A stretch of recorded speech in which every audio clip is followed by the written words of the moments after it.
Welcome to the Master the Margin podcast, your dose of pharmacy accounting and tax topics to help you take your pharmacy to the next level. Good morning, everyone. Thanks for listening in to another episode of this is the Master the Margin podcast with myself and Kathy Blanchard. And this is where we talk about kind of accounting specific items, Kathy. And there's no shortage of topics we can discuss. Yeah, it took us 5 minutes to figure out today's topic. It did, but we got like 10 topics out of it. So today we're going to talk about the fixed assets. So we're going to stay on the asset section of the balance sheet. We previously have been touching on the asset section of the balance sheet. Of course, that balance sheet is the key statement you need to be reviewing. So we're going to focus on that in the next few episodes. And today, again, is going to be the fixed asset section of the balance sheet. And the fixed assets, Kathy, is those capital type of expenses, purchases, right? Furniture, fixtures, computers, vehicles, leasehold improvements, sometimes the building and land. But yeah. And when we're talking about the fixed assets, there's a few best practices with this. Number one is making sure you're classifying your fixed assets correctly. In other words, if you purchase a, what are those robots that count the pills? What are they called? Pill counter? Icon pill counters? Icon pill counter. If you purchase one of those, they're about $10,000, give or take. You know, that is a fixed asset, for example. That is a depreciable fixed asset. It goes on your balance sheet as a capital piece of equipment. It is not just written off and expensed on the P&L in that manner. So it needs to go on as a fixed asset, and you depreciate or write that off over a period of time. Now, that's where your CPA would get involved there, Kathy. Your CPA would determine that write-off period. But there are sections of the tax law, and we can probably get into this on another episode, where you can aggressively write that off. So whereas maybe a robot like that or a script pill counter would be a 5-year write-off under the IRS rules, you know, there could be provisions in the law that allow you to take that write-off in year one. Mm-hmm. So planning is a key part of fixed assets.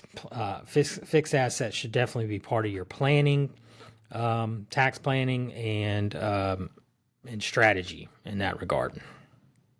Kathy, the other thing is at the end of the year, reviewing that fixed asset schedule, right? That's right, because you want to sit down with your accountant, pull that depreciation schedule from last year, review it from top to bottom. Don't just go to the bottom and see what you didn't add. Start at the top and see what you've got. We saw one this past week that had assets from 1982. Yeah. So they had computers from 1982. They had printers and phone systems. As a matter of fact, they had 4 phone systems. They had not cleaned up the depreciation schedule recently. So that's step one, is to look and see what you've got, and then identify those items in the store, and then clean up the stuff that's old, that you've probably replaced over time. You may have disposed of it and no longer using it at all. You may have sold it, or, you know, it just disappeared. Right. But you definitely need to make that an annual practice of going through that schedule, and not only identifying what you got rid of, but identifying the things that you bought in the current year that you need to add, and providing your accountant with that documentation and identifying the purpose of that piece of equipment, because some of the CPAs don't know pharmacy, and it makes it a little bit hard for them to understand what a Parada does or specific pharmacy robots, and those can have specific depreciable lives. For sure. And I guess the last thing would be here of the 3 points, Kathy, would be getting an estimate of your accumulated depreciation for the current year. There you go. And booking that on a monthly basis. Your accountant can adjust it to the actual amount at the end of the year, but making sure you're at least plugging something in monthly for that expense, again, to add additional integrity to your balance sheet, but to make your profit and loss statement more accurate on a monthly and year-to-date basis.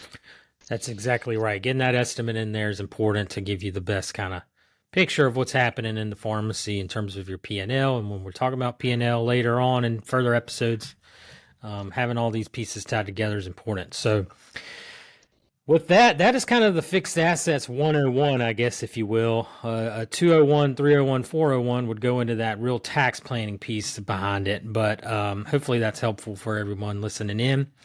Until next time, we'll see you on our next episode. Thanks for listening in.